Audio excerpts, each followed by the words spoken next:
Spirit. That always shuts them up, you know. Listen, I've got this PowerPoint presentation, and it's really cool. And No. Okay. Dennis says, keep going, keep doing what you're doing. So everybody, we should just move ahead, okay? I printed out my notes, and if we can start projecting slides, that'll be nice too. Just to let you know, I blame Apple and Microsoft and everybody else, okay? Hewlett Packard, yeah. All right, so everybody, you know what? Let me turn this around so at least you can see my beautiful slides. Somehow. This is going to be tricky. Everything's tricky. You know, how is it possible that we put a man on the moon? You know what? I'm going to try something. Don't worry about it. Don't worry. Here you are. Thank you, Jesse. All right, everybody. I'm just going to power forward here, okay? So the name of my What a race feels like. Words don't describe it. It's unique. The emotion. Put it in my back pocket, and I bent down. Okay. Sorry. It's going to be. I told you. Everybody, Jesus didn't have this problem, you know. Okay, you guys, listen. This will be fun. I think it's going to be fun at least, okay? And I'm going to have fun, and I suppose if I'm having fun, I hope you have fun too. So the name of my presentation, as you can not see, is What's in a Name? By the way, let's look at. There must be kids in the parish that dance circles around Dennis and me, okay? That could fix this, all right? So all right, we're going to do that. somebody had a kid. Okay. Try another. I'm trying to go directly from your computer. Okay, so we're 100 days in, and here in the United States we have, from Roosevelt, we have this tradition 100 days, okay? Well, actually, Cardinal Cerny said this idea of thinking about papacies in like the first 100 days is pretty silly. I will say Francis, in his first 100 days, did all kinds of stuff. Within it wasn't even 2 weeks that he went down to Lampedusa, okay, to greet, say mass for the immigrants, the refugees, etc. Okay. Pope Leo, I think, is different, and he's not afraid to be different. So this idea, I waited 100 days just to see what would happen, and now I've done this presentation, and I have to say, Pope Leo hasn't done any big things yet, okay? Although I do expect him to do some big things. He's his own man. He's not, just in terms of making a broad statement, he is, he deeply shares Pope Francis's values, Pope Francis's hope for the church. And he's going to pursue those goals in his own way. So we have something to learn here, I think. How cool is this, all right? So let me tell you about this. God, I have these wonderful pictures. Robert Francis Provost was born in 1955, which means he's as old as my brother. He's just turning 70. Everyone's talking about him as being the first American Pope. Well, I think, you know, we can develop on that a little bit. He has two grandparents that are from Louisiana, and they're Creoles. That means that they've got European blood, and they've got indigenous blood, and they have African American blood. So I have to say, Pope Leo is our first African American Pope. I'm 100% Creole. Are you really? From the same place he was. Oh, right, really? Well, my parents were. Yeah. And I just have to say, the whole idea of being Creole, what a cool idea is that? We're all mixed together. And when I look at Creole kids, all right, so Creole, I have grandnieces and nephews who are part Laotian, part Filipino. That's my family. Yeah, I think that's what the church is. The church is Creole. Leo is he's got relatives from France. He's a guy, okay? He's a guy. All right. So having said all that, he went to Villanova University, studied with, which is the Augustinians. He went on to get a doctorate in canon law, and his classmate in Rome at the Angelicum was my classmate here in San Francisco. Randy and I went to school together. We've been in school. Randy and I were in school since we were 18 years old. We were ordained together. Okay. Then eventually, Randy went off to Rome to study canon law, and he said to me, there at the Angelicum in Rome, Bob was my classmate. So this is the first pope that we can call, Bob. Okay. Okay. So I like that too. I like that very much. Okay. And so we're sitting there. I'm having dinner at the Swiss Hotel with Randy. Okay. And Bob has just been elected. Okay. And we're talking about this, and I can tell people from other tables are listening in. So Randy says, just call him Bob. Okay. So how cool is that? Then he went to, listen, Pope Leo, Robert Prevost, I should say, Bob, he and I have something really important in common. It happened in different ways, but it's important.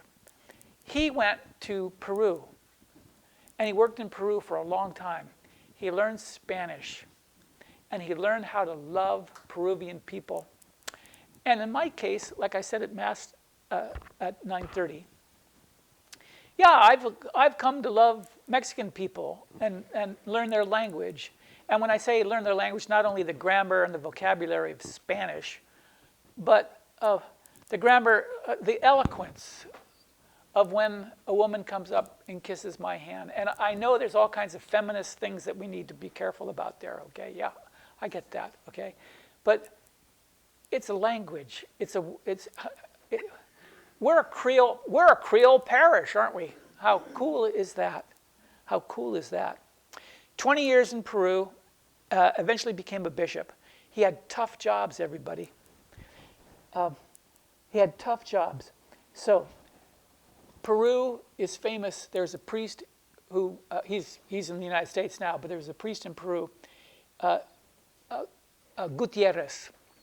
I can't think, what's Gutierrez's first name? Gustavo Gutierrez, okay? He is, he's one of the great original leaders of what's called in Spanish, La Teología de la Liberación, the theology of liberation. He wrote a very, very famous book that, it's a great book. It's written out of a Latin American context, but it's still a great book. And he is a great man. He's way up. I think he's still alive. He's way up in his 80s. And Pope Francis said, you got to come here and see me, okay? So he went there, and just there's a picture of Pope Francis and Gustavo Gutierrez, okay? These two old guys are just wonderful. The theology of liberation says that the gospel is here to set us free. And so, at least in one phase, early phase, this is with Gutierrez, we're going to use Marxist analysis of injustice and put that Marxist analysis to work in articulating the gospel.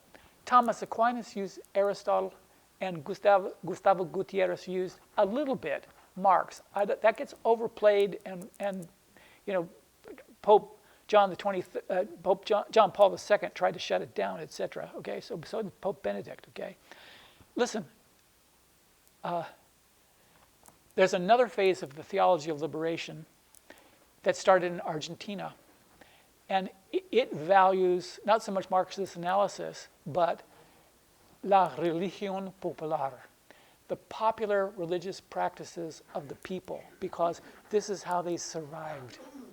Okay, and that's Pope Francis. So this picture of Francis and Gutierrez, okay, two different forms of the one theology of liberation, and both of them will say, hold it, theology of liberation is just theology. It's not something apart. It's the church's theology. It certainly is a voice, okay? All right, so in Peru, Father Prevost had to deal, there were a lot of bishops and certainly a lot of faithful Catholics who had been formed by the theology of liberation. And at the same time, there's another movement in the Catholic Church called Opus Dei. All right, now listen, everybody. Opus Dei really, really suffered calumnies in Dan Brown's book, whatever that book's called, the Da Vinci Code. Okay, horrible, okay? It's not my style. It's hierarchical, he says. It's hierarchical. I got a lot to complain about, okay? I want to say something important about Father Prevost. He did not, as a bishop, he did not say, I'm with the theology of liberation and against Opus Dei. I'm here to bring you all together. That's significant in terms of who this guy is, okay? He had tough jobs. But on the other hand, there was another organization in Peru called the Sodalitum Christianae Vitae. The Society of Christian Life is the way that translates, okay? And Teresa, I don't know if you ever tangled with them, okay? It's a cult. And there was a group of, ignore this little man in the corner. So, a lot of problems, a lot of abuse, cult-like behavior, I'll put it that way, in fairness to the group, okay? And Bishop Prevost said, a journalist was exposing the abuses. And these are well-connected people in Peru. They were bringing actions against the journalist. And Bishop Prevost stood up for the journalist. So I have a picture in here that I'm dying to show you of Pope Leo, the day or two after his election, greeting journalists. And he saw this particular journalist from Peru and said, come on up. Okay, so there's a picture of this Peruvian woman journalist who was courageous in exposing, how dare you say this about our Catholic, the whole, so he's a conciliator, true, okay, but when it's right and it needs and confrontation is necessary, boy, he was right there on this one, okay. I think that's revealing. Okay, so eventually, you guys. Yeah, do that. So just turn around and you just say next slide, please, and I'll try to figure out what to do about that. You can't get it on the Apple computer, can you? Not right now. we're glad we can do this. Okay, so where's the next slide button? Sweet Jesus. That one. Okay. Listen. Put it down there. Okay. Do you have it set to mirror in the computer? I just tried to do that, and it complained about the driver. Who's that? Me? No, the driver. Piece of software that goes inside there. Oh, okay. I'm happy to do that. All right. So anyway, he went on to become Prior General of the Augustinians, and here's another important point. As Prior General of the Augustinians, he's in Rome. He's learning Italian, okay? But he spends 6 months out of the year on the road. So I'm going to say later on here, there is probably no pope in history, no man in the history of the papacy that is as well traveled as this guy, okay? And that's significant. I talked to the kids after Mass. I said, in college, I said, you guys you're gonna study abroad? You're gonna study abroad, okay? Pope Leo, okay? He's been around the block. He's seen a lot. I think that was instrumental in him being elected pope. He's been everywhere, okay? How many years did he do that, John? He was on that job for, I don't know, 10 years or so. Okay. So also, just by the way, in that job, he tangled with a bishop in Argentina. As a matter of fact, the Cardinal Archbishop of Buenos Aires. There was some dispute about what a priest was doing, and Cardinal Bergoglio in Buenos Aires got really mad, and they had a conflict, and it was a scene. Okay, so when Cardinal Bergoglio was elected Pope Francis, okay, Father Prevost, the prior general of the Augustinians, said, well, at least I don't have to worry about them calling me, into the Curia. Well, Francis turned right around and said, you're coming into the Curia. Okay. Isn't that a great story? That's a great story. Okay. So he served in the dicastery for bishops since 2023. That's a position where you're going to get to know all kinds of people, and you're going to get a really good view about what's going on in the church all around the world, okay? And apparently did a great job, So he was elected on the 9th of May, okay? And for the first time, we've had a pope whose native language was English. This is the first time since Adrian IV, who was served only for 5 years, 1154 to 1159. First pope since Adrian IV to be a native speaker of English. Okay, so I want to make some. Oh, where are we? I was just trying to figure out where you yeah, were. keep going. Going. This is Assumption? that's Creole. See how the Creole? That's Villanova. Augustinians? That's him with the Augustinians. The Angelicum. That is he. Thank you. This is the Angelicum, also known as the Lazy A. You're pushing the wrong button, pal. Am I? Yeah. I'm sorry. Yeah. There you go. Okay. That's Peru. Check. I'm. What a drag. Okay. So if you look closely, it shows colonial Peru. Look at that colonial architecture with the Peruvian flag. But if you look really close, there's the rainbow flag of the LGBT community. Okay, so let's just say Peru is a complicated place. Dang. Okay, so I'd like to make some predictions. Oh, that's Gustavo Gutierrez. Okay, and that's his book. And Opus Dei tried to get him thrown out of the Catholic University in Peru, okay, and did not succeed. Father Prevost came to his defense, okay. That's the journalist, okay, and that's the leader of this problematic group, okay. And there he is with his boots on in the flood as bishop, okay. Oh, you know what he used to do as bishop? He'd look at the want ads for used cars that were junk, okay, and then he'd buy them and fix them up himself as a mechanic, and then give them to parishes that needed cars. Yeah, I like that. Okay, okay. I'm going to make some predictions, and talk is cheap. Can you read that? You guys, we'll get this fixed. I promise. Okay, we owe it to you. Okay, all right. So, prediction one. Yeah, right here. Leo's going to travel a lot. Okay. So what do I got down there? Okay. So first, he's the most traveled pope. Okay. Can you push that? So Put it up there. that. You know what I'm going to do? I'm going to try and get it up higher so you can see Don't worry. He's the most traveled pope.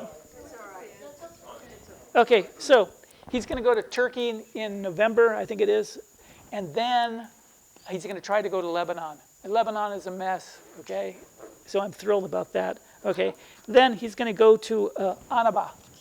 Annaba is probably not on your list in terms of your next travel, okay? Annaba it's in Algeria. It's on the coast, okay? And the ancient name for Annaba is Hippo. So he's an Augustinian, and he loves St. Augustine, so do I. So he wants to go visit the ruins of Hippo, okay? All right, so in addition to that, let's do one more here. it. All right.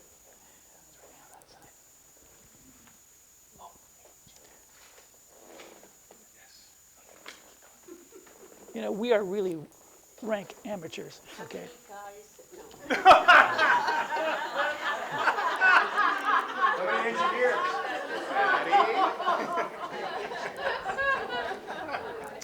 Sorry, it's funny.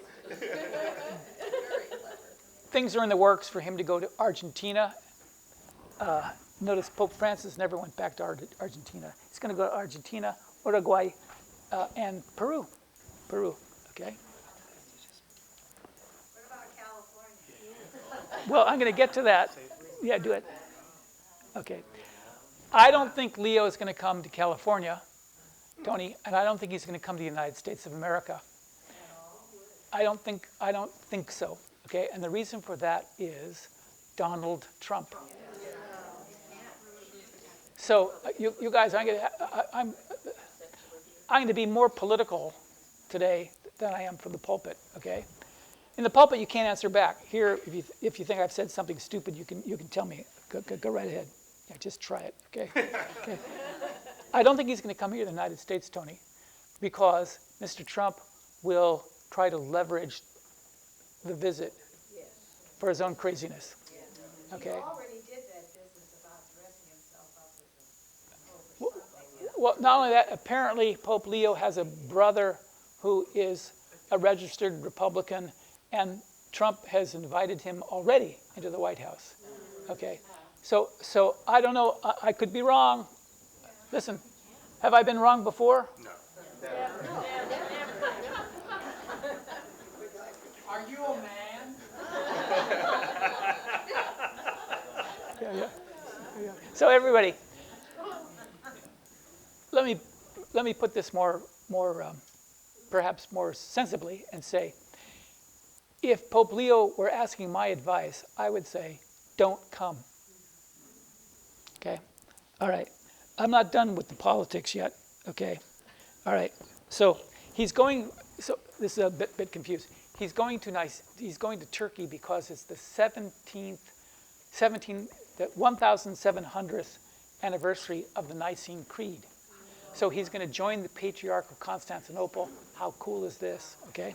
Now Francis was going to do this, but Francis got sick. But the Orthodox Church is celebrating this for a whole year, and so great. So Leo is going to go. And by the way, God, we used to snipe at one another for 1,000 years. Okay, and now the Patriarch of Constantinople he has a degree from one of the Roman universities. He and Francis were just like that. Okay, how cool is this? Okay, and also playing out. We prayed for the people of Ukraine. I missed that one, but I was on a roll there. Okay, so okay. So Francis and the Patriarch of Constantinople, who is the chief of the in the Orthodox churches, okay, have worked together on dealing with all the complications of what's going on in Ukraine. Okay, and can I also say that the Patriarch of Moscow has not been helpful. I mean, but look, you guys, this is a bit disjointed, but let me say, here in the United States of America, what's the relationship of the Roman Catholic Church to the current regime in Washington? Look at the Supreme Court. Look at the Supreme Court. Exactly right. Okay. All right. Okay. So everybody. So he's going to travel a lot. Okay. Second prediction. I expect we get major documents from him. Francis. Wow, the first thing Francis did was a exhortation, an apostolic exhortation. It's long. It's called Evangelium Gaudium. It's full of little gems. And if I don't know what I'm going to preach about, I go to Evangelium Gaudium. I said, oh, that's a nugget right there. I'm going to do that. Okay, great. Okay. Francis was a pastor.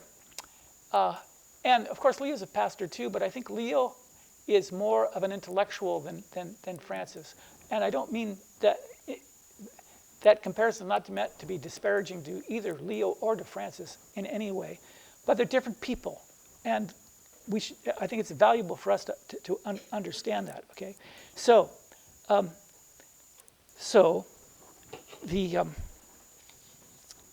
where am I here? Okay, so what are we going to do here?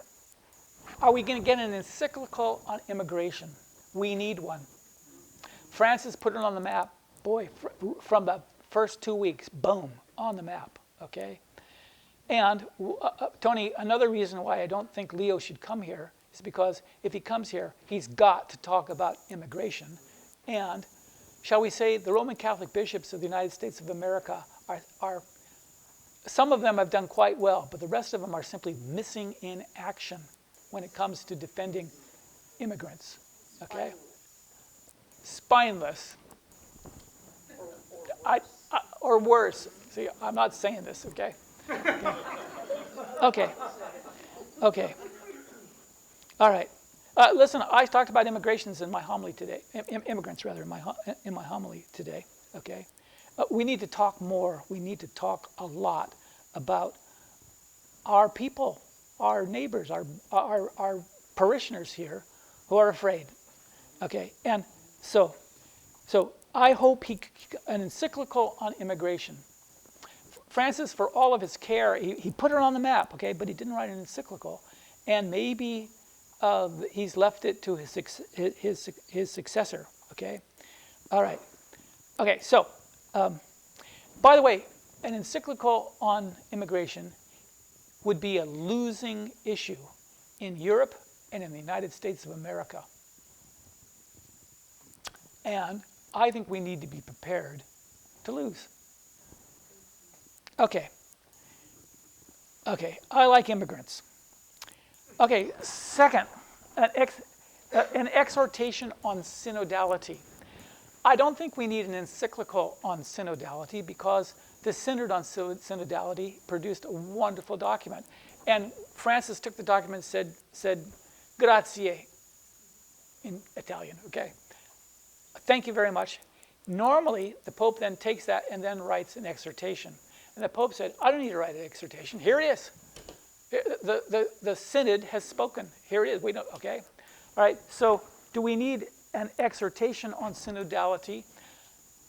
Leo might want to do that as a way of saying, I'm with Francis. And a friend of mine who's a theologian and kind of a pundit said, you know, sometimes people talk about, we've had Vatican I and Vatican II. Do we need a Vatican III? And my friend said, Vatican III, we really shouldn't have a Vatican III. We should have a synod. Not a synod of bishops, a synod of bishops and priests and nuns and lay people, a synod of the church, like the Synod on Synodality. We're in a new era, okay? So I think he's got, it'd be nice to get an exhortation on synodality. Maybe. Jim, without distracting, but what's the difference really? A little more summary of it or something? An encyclical is official teaching. It has to do with doctrine and morals, okay? An exhortation is more of a pastoral nature. It's a vision of what we need to be doing as a community, okay? And notice the first major document that Francis gave us was not an encyclical, but an exhortation. He said, you guys, yeah, I might be the supreme pontiff and all that stuff, okay? But the first thing I want to say to you is I want to speak to you like a pastor. That was significant. I said, wow, it's not an encyclical, it's an exhortation. Hey, Laudato Si on the climate, that's an encyclical. It's, wow, okay? All right? So, do we need an encyclical on synodality? Do we need an exhortation? Hang on, stay tuned, folks, stay tuned, okay? And then also on climate change. We don't need another Laudato Si, read it, it's really something, okay? Really something. But an exhortation, Mike, would be, this is what's gone on since, Laudato Si, it's 10 years old. I was in Rome when it was promulgated, okay? And I was with a bunch of Buddhists, okay? The Buddhists were really, how cool is this? How cool is this, okay? So, I don't think we need another encyclical.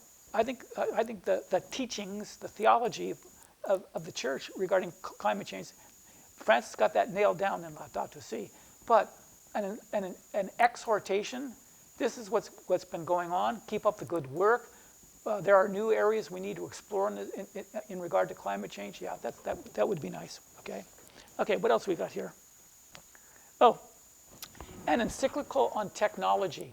You guys, right now, I have a colleague down in Berkeley, a Catholic theologian, Susan Abraham, and I'd love to bring her up here so that you can meet Susan, okay? Susan is just a piece of work, I have to say. She's from India, as a matter of fact, well, she's from Mumbai, but her family's roots are Kerala, like Father Jojo, okay? And she's flying all over, she's leaving in a couple of days for Nairobi. She was in, she goes to Africa, she goes everywhere, okay? She's amazing.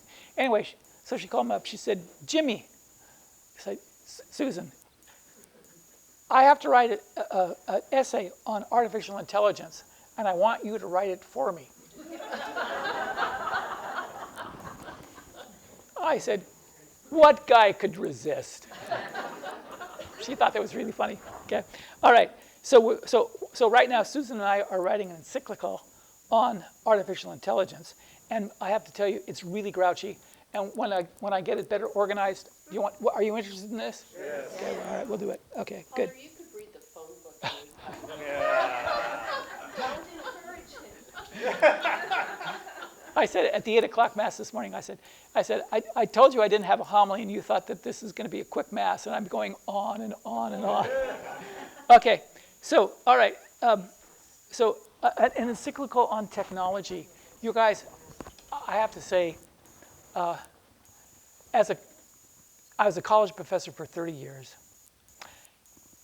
Do you want to know what pure joy is for a professor of theology? It's to gather with 15 really great students and read Dante's Inferno. Oh, and I would say, okay, we're going to do this material for next week. Every class, you come in with an essay, 3 pages, read the text, make a claim, defend your claim, cite the text. That's all I'm asking, okay? Then we would gather next week. I'd say, what do you got? And we'd be off to the races, okay? And now, a student, 15 minutes before class, can prompt his chatbot, write me an essay on the 20th canto of Dante's Inferno. You guys, you need to understand this about me. My heart is broken. Okay, all right. So something on technology. There's a lot there, okay? So now, finally, that was all just clearing my throat here. Now we're going to get to the really good stuff here. Great picture, isn't it? Okay. Okay. What's in a name? Okay. What's in a name? So next one. This is in the Sistine Chapel. Okay. After someone gets more than 2/3 plus 1. Okay. Then the deacon of the College of Cardinals, who's a cardinal, goes to the person stands in front of him and says, "Quod nomen eliges?" What name do you choose? Actually, first he says, "Acceptane electionem." Okay, you can add a little "ne" onto a question in Latin, which means the answer is yes. So, do you accept this election, don't you? Okay. It's right built into Latin grammar. You may remember that. Add "ne" to the verb. Okay. So and then the following then I said accepto. Okay, great. Okay. Then quod nomen eliges? What name do you choose for yourself? And of course, this is the first statement that the newly elected Pope makes. Okay. And when he said Leo, well, then they go up to the loggia, okay, and look over the piazza, okay, and the cardinal deacon says, "Annunciam vobis magnum gaudium," okay, in Latin. I announce to you with great joy we have a pope. Viva Papa, okay, okay. We've elected Cardinale Prevost. I didn't catch that, okay. Then who has chosen the name Leo? I did hear that. Leo. So excited. Yeah, I was so Bingo. Okay. And how cool, Noelani, he didn't say I'm Francis II. He didn't say that, okay? He didn't say he was John the 24th or John Paul III. He said he was Leo, okay? So everybody, what is in a name? Okay? What's up with Leo? Okay, this guy, this is Leo the 13th. okay? And we have Leo the 14th, so this is the previous Leo, okay? And he wrote an encyclical called Rerum Novarum in 1891. And Noelani, it's the first of the modern social encyclicals. So it's a criticism of industrial capitalism. It's a defense of the worker in an age of robber barons. Today we call them oligarchs. He talks about the responsibility of employers to their employees. It's a rejection of social Darwinism. Amen to that. It's a call for a living wage, safe working conditions, and the right to a union. The right to a union. You know, when we were organizing the workers at the Fairmont Hotel, I get up there, okay, and I'm talking to them in Spanish. I said, Pope Francis just met with union leaders in the Vatican, and he told leaders, the workers have a responsibility to organize. Que bueno. Okay. And by the way, they got a contract, or they're working out a contract. Okay. All right. Okay. Living wage, safe working conditions, the right to a union. Okay. It is an affirmation of human dignity. This is Rerum Novarum. Okay. And people like me, we look at it, we criticize it, and we put it. You know, it's pretty good for 1891. Okay.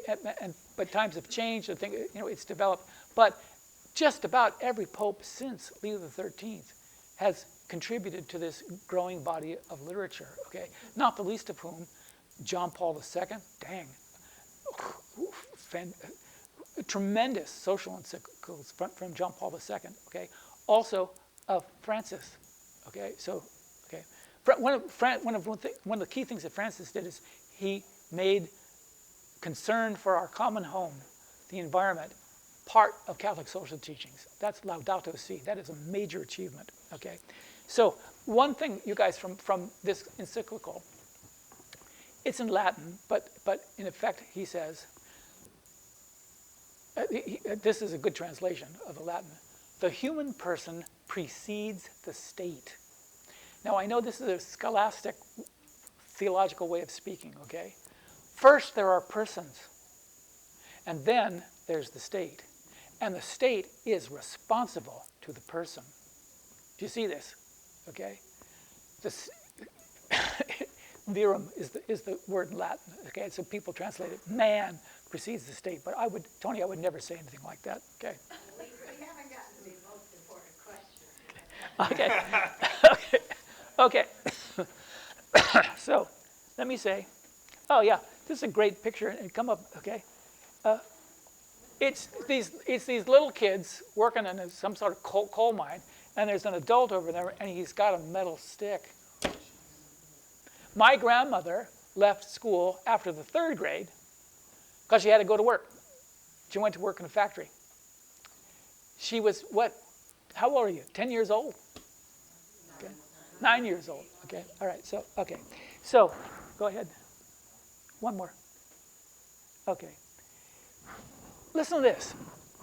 So if Leo is going to continue in the tradition of Leo XIII, where's he going to take it? Okay, Francis took the social teaching of the church in the direction of climate change.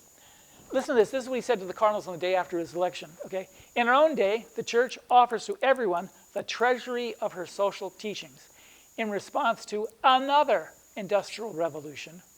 Because Leo XIII was responding to industrial capitalism, okay? The church offers to everyone the treasury of her social teaching in response to another industrial revolution and to the developments in the field of artificial intelligence. Whoa. That pose new challenges for the defense of human dignity, justice, and labor, okay?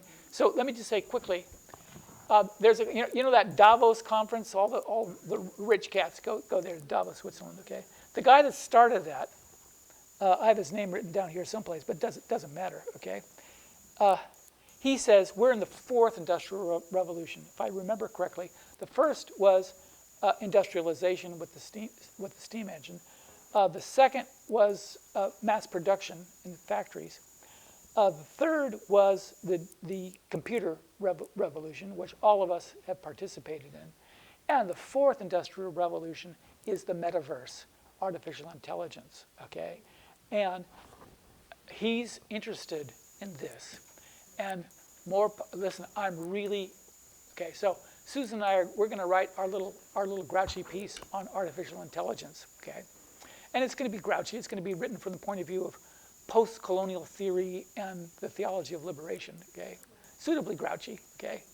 And then we're gonna send it to the dicastery for integral human development in Rome and said, this is our 2 cents. And you know, if the Pope wants to talk to us, we'll be there.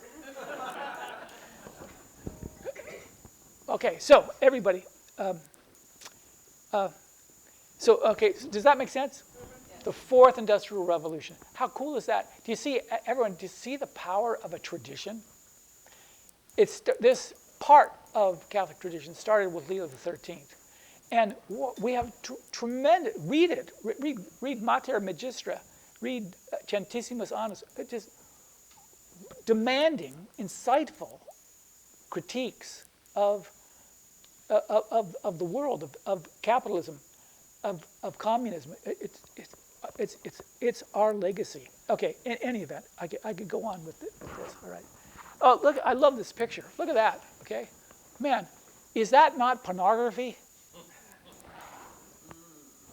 That's artificial intelligence That- kissing a human? Yeah. Oh, gosh. We'll talk about, you guys are interested in artificial intelligence? You really should be, okay? We'll talk. I'll put something together for you. Okay. All right, so let's go one more. Oh, CRISPR is gene editing. Okay. And here's Mark in his metaverse, okay? Except don't fool yourselves. He wants us wearing those glasses. Okay. Zuckerberg. Zuck, as they say. And I want to talk to you guys, we'll talk about the meta-national corporations. We need to push on. You guys are busy. You guys got a bus to catch, I'm sure. Okay, what's in a name? I've talked about Leo XIII, 1878 to 1903. Okay, what about Leo the Great, our patron? Leo the Great died in the year 461. Okay, so this is taking us back a little bit. Okay, so probably Pope Leo was thinking of Leo XIII when he chose that name. I have no doubt that he was, okay? But with all due respect, I think he should be thinking about Leo I as well, Leo the Great. Why is that, okay? Leo was the bishop of Rome as the Roman Empire was falling apart. And my brothers and sisters, we're living in an age when empires are falling apart. And a new empire is rising. We got to talk about this, okay? So during Leo I, the time of Leo I, barbarian invasions, the breakdown of social order, the rise of local warlords. Leo defended, Leo was the bishop of Rome. The Roman authorities took a powder, and Leo went out and defended Rome against Attila, okay? He defended Rome, okay? And because the Roman authorities were just in a disarray. Pope Francis said that he envisions the church as a kind of field hospital in the midst of a battle, okay? So people, in discussion groups, people say, well, what do you propose, AI, this problem, what do you propose to do? And I said, to tell you the truth, I think, I really don't have big ideas about that. I'm just here, I want the Catholic Church all around the world to take care of the wounded. Yes? Could I ask a question? Or do you want me to wait till the end? You go right ahead. The Catholic Church and the popes and these encyclicals say you must respect the human person and you must respect immigrants.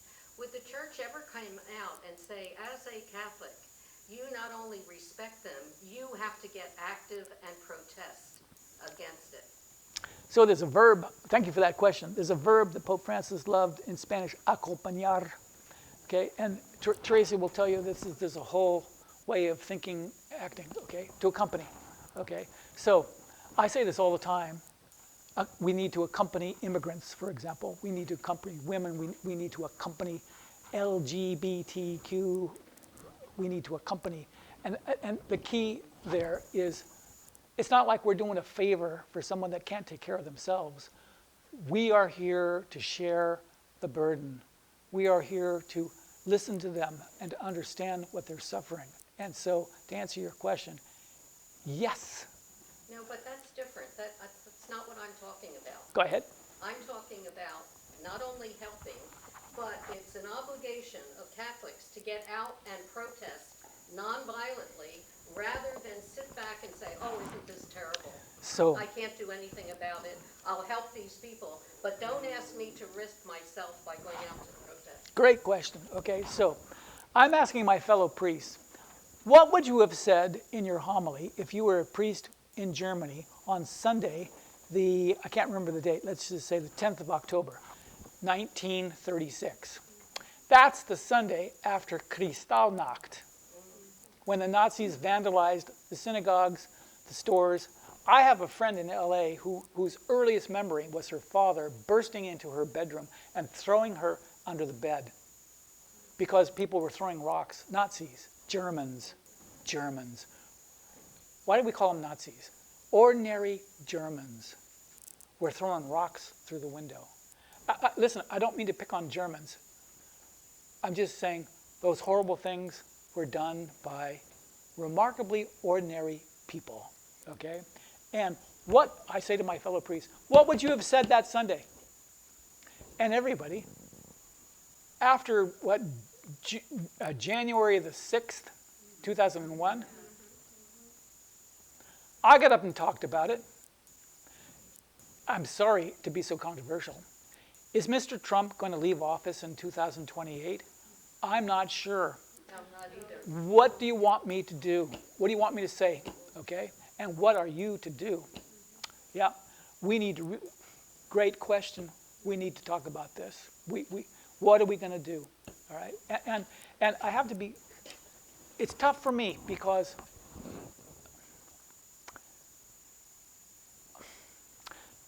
I want to avoid choosing one party over another. What I want to do instead is work in solidarity with those who are suffering.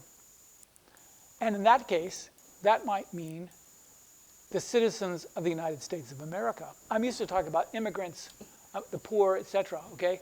But in terms of the decay of American democracy right now, the people we need to accompany, stand with, work with, get out on the streets with, are going to be the citizens of the United States of America. Hang on to that, because we're going to get deeper into this, I promise you, okay? But I'm going to look for your response, okay? So, everybody, so we are living in an era of the decline of empires. Go ahead. Okay. Oh, don't worry about that. Go to the Vatican. There's all these. Okay. Yeah, go ahead. Okay. Empires in decline. The European Union is a recognition that Europeans developed overseas empires. England, the Netherlands, France, and Spain. France developed, after the French Revolution, went for a land empire. That's under Napoleon, okay? The Austro-Hungarians, eventually the Nazis, it didn't work out so well, now did it, okay? So the European Union is a desperate attempt to say, can we transcend this preoccupation with empire, okay? By the way, Mr. Putin interprets that very differently. We need to recognize that and stop and pause. Does he have a point? No, he doesn't. Okay. So, everyone, look at this. Mr. Putin is not an example of strength. This is the Russian Empire on life support. Okay, I'll push on here. The USA, tariffs and walls and the demonization of immigrants. Okay, this is an empire in a crisis. And okay, yeah, go ahead. Look at. I think we need to talk in light of Leo the First. Certainly Leo the 13th, but also in light of Leo the Third. We know the rise of illiberal political movements, And here, let's do this, okay? Poland and Hungary. Okay, we call them right wing. Okay, our political language is so decayed. Okay, these are not conservative in the old sense of the word, or certainly as we used to understand that word here in the United States. These are populist parties, nationalist parties. We're seeing the rise of tribal thinking in Hungary and in Poland. Okay. In Germany, we have the Alternative for Deutschland, okay? A right wing. You guys, I even hesitate to call it right wing.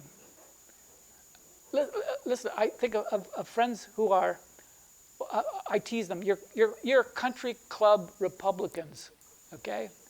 And that's okay, that's in, all right, we'll deal, okay?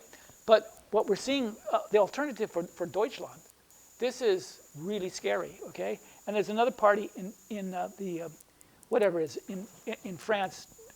Push on. Look how long this is taking.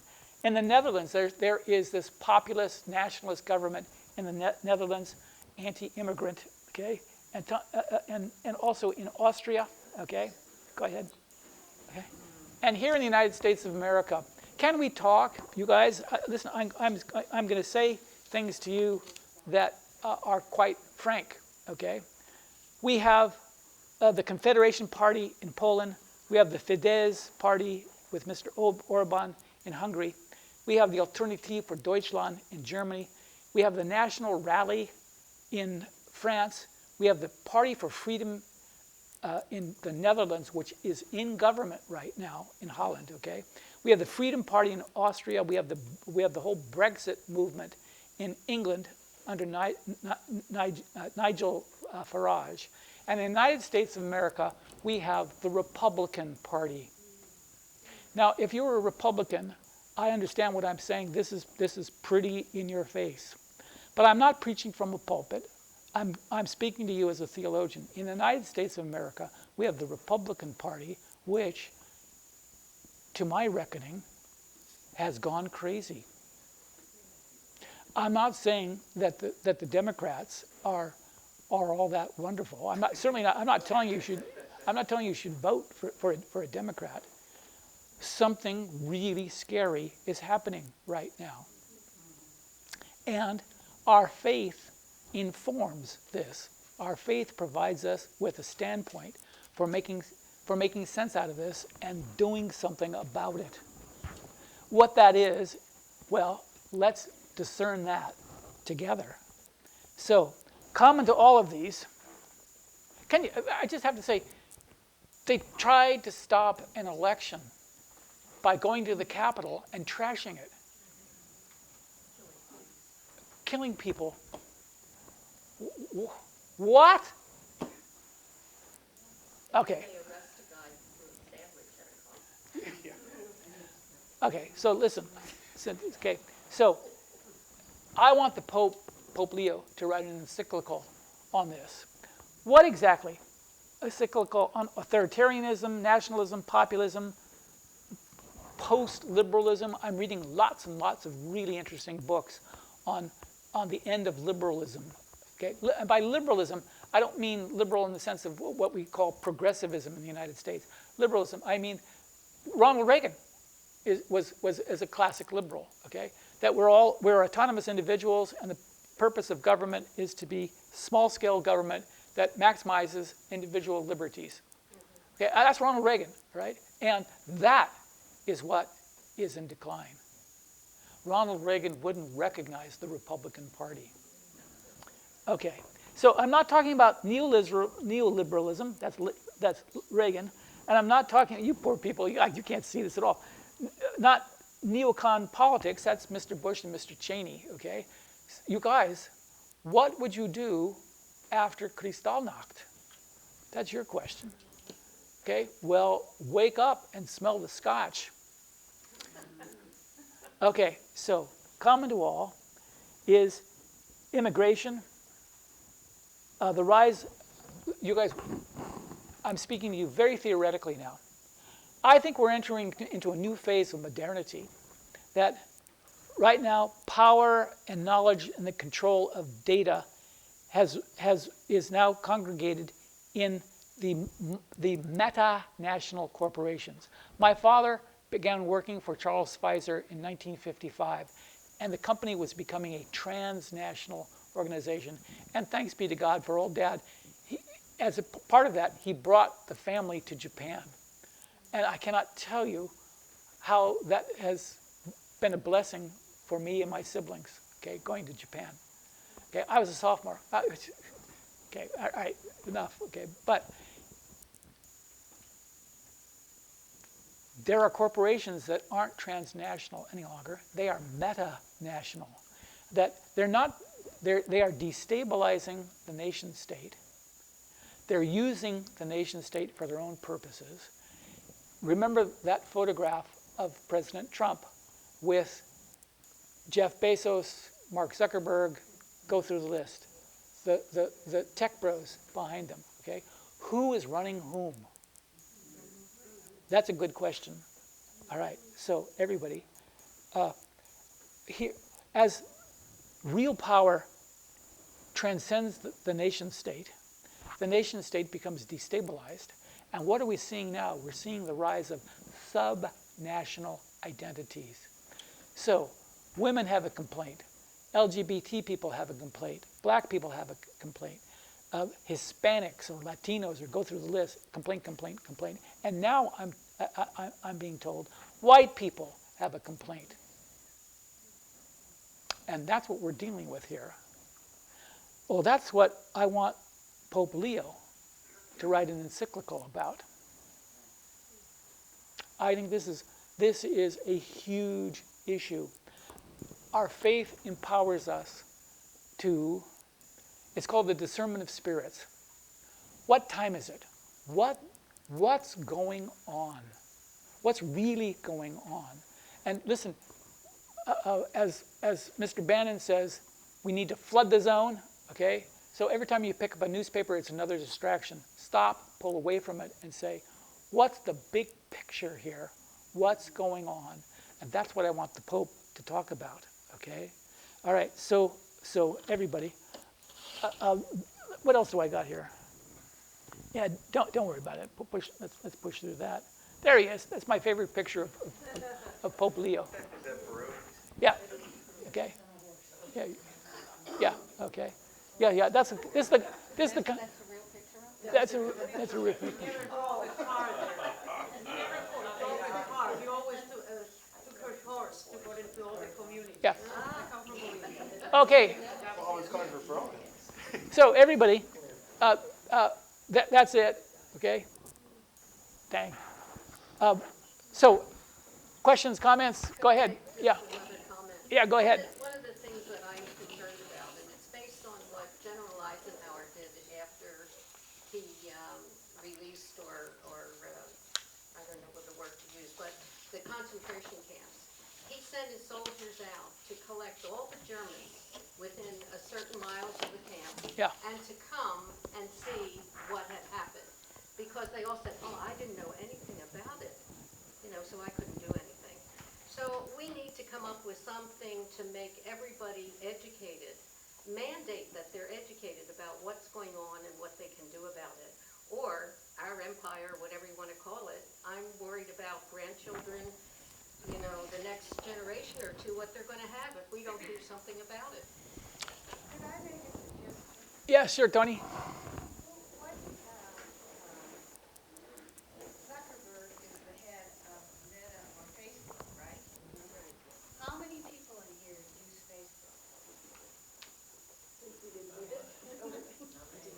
seems How like many use everyone. Facebook? Do you use Facebook? The way you can strike at them is to stop doing that. But also probably would be better for our children if they were not on the internet, on their phones, all the time, getting this information that may not be correct, that may be lies and all this kind of stuff. If you want to put him out of business, then stop using it. Well, who's bought anything on Amazon?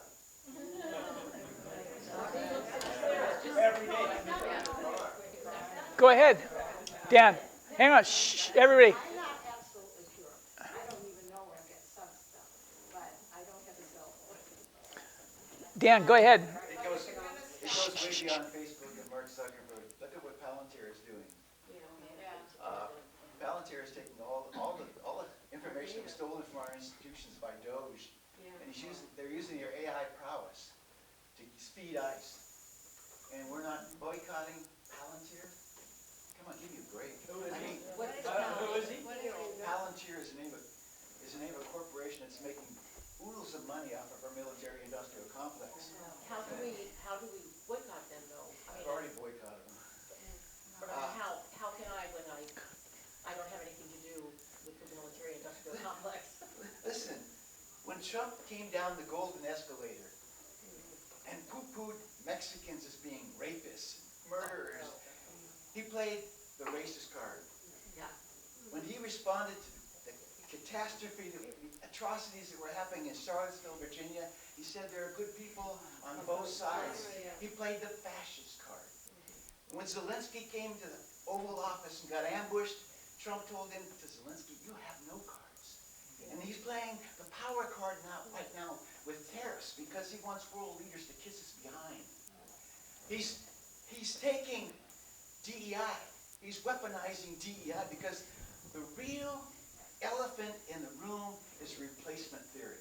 The fear whites were going to be the minority.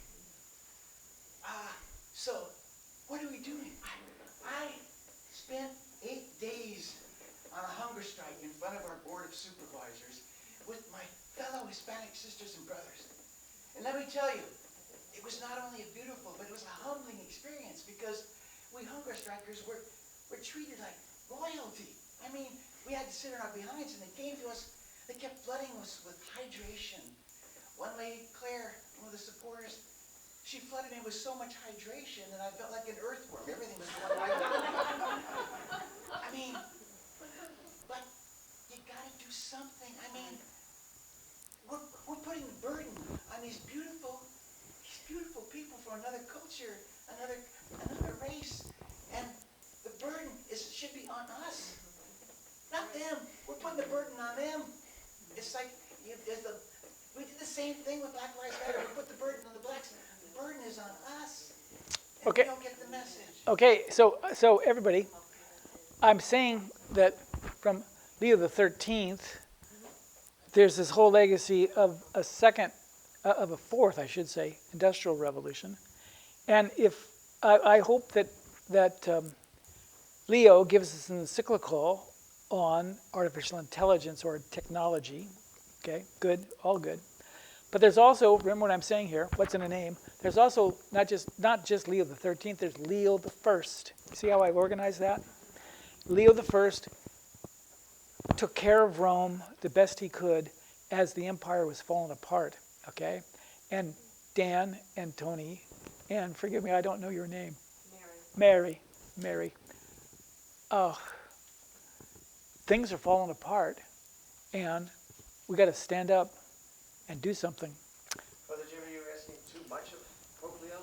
Seems like a pretty tall order to me. What you're asking. It's not him who. So, Mike, he's the Holy Father. So what have you done for us lately? Leah. Hang on a second. Leah.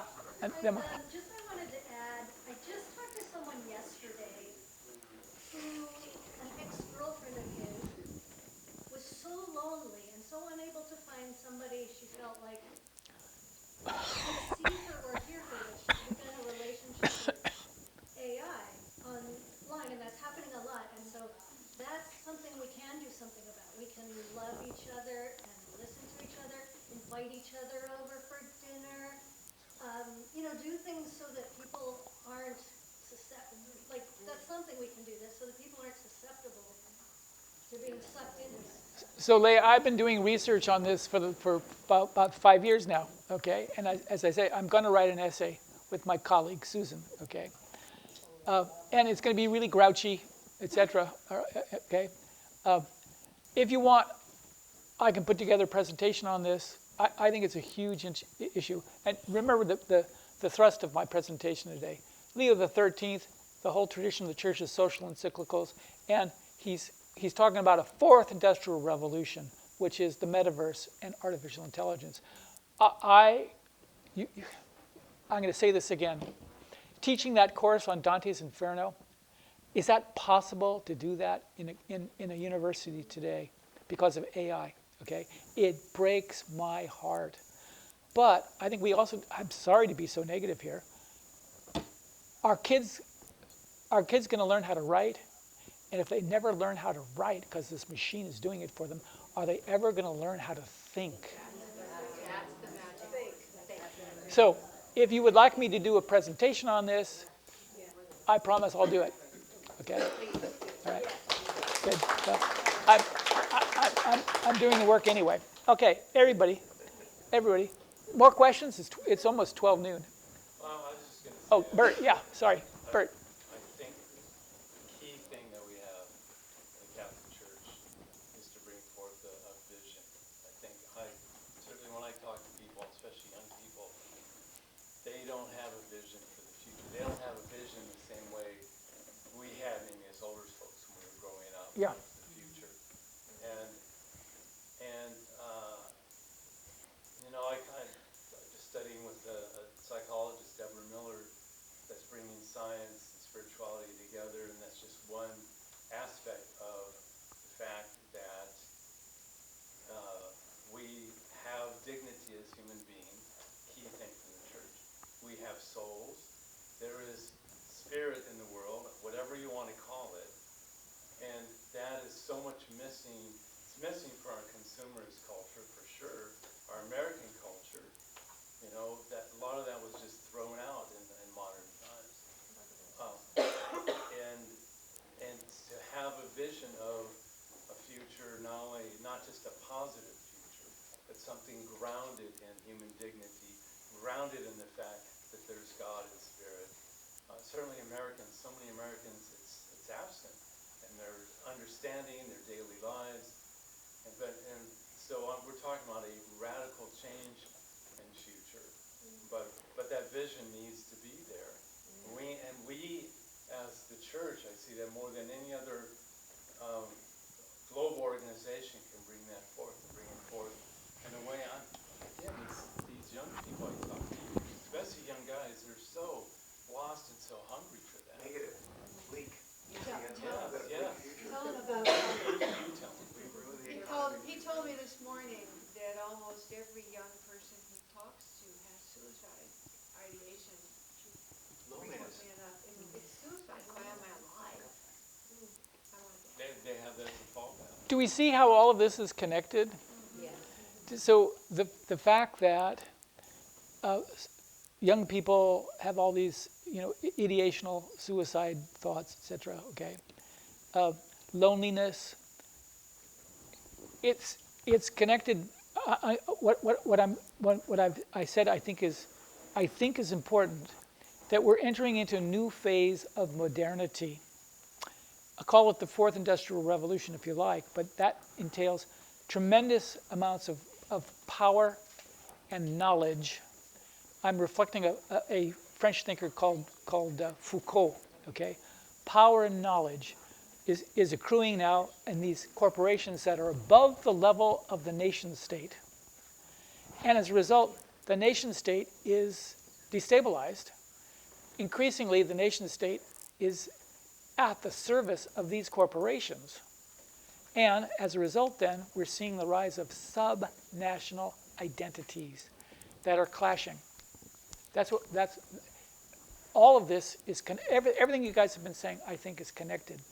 And bear with me, as I'm writing this paper, we only have 3,000, Susan and I only have 3,000 words. Well, my gosh, I can barely clear my throat in 3,000 words. Okay. Listen, there's surveillance capitalism. There are the rise of the metanational corporations. There is the mental health epidemic that we're seeing. There is, you guys, some 15-year-old boy can destroy the life of the girl sitting next to him in the algebra class with a deep fake. how are we going to take care of the girl who let's not presume that she's going to recover from this, okay? They're so fragile at that age, okay?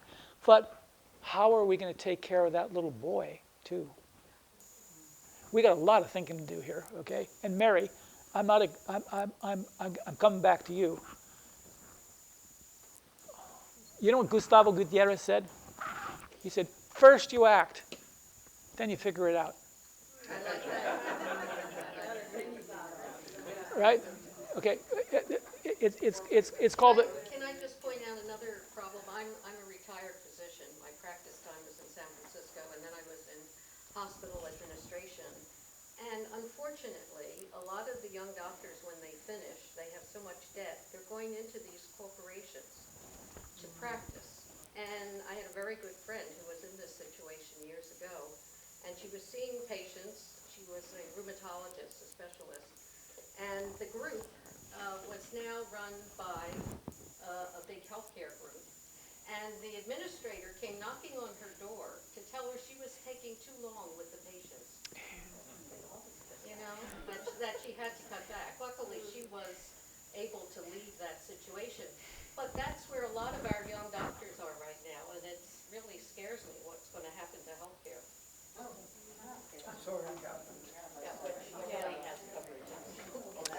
Okay, everybody, it's 12 noon, and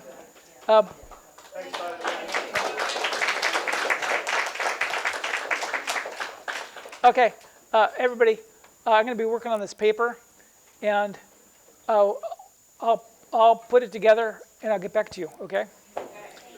And we're going to get this damn this pinche technology. I'm better at swearing in Spanish now. Hornet's Nest, you're opening it up, buddy. Way to go. Thank you so much. Dan, you were giving it. Yeah, Dan. Well, the invasion's not happening at the southern border. We've seen the enemy, and the enemy is us. Yes. And wait, you know, you're talking about Dante's Inferno. I used to, when Jim Kemp had too much to drink, I used to love talking to him about Beatrice. I recorded. You did. I miss Elizabeth and Jim. And so many people, including Cindy. Good, Esa. I think I got both. Okay, great. We shall see. Thank you. That's great. Mary Pat says leave the chairs out. Oh, okay. Very good. She does. I'll testify. Talk about a mega organization. Que viva Gustavo, Padre Gustavo.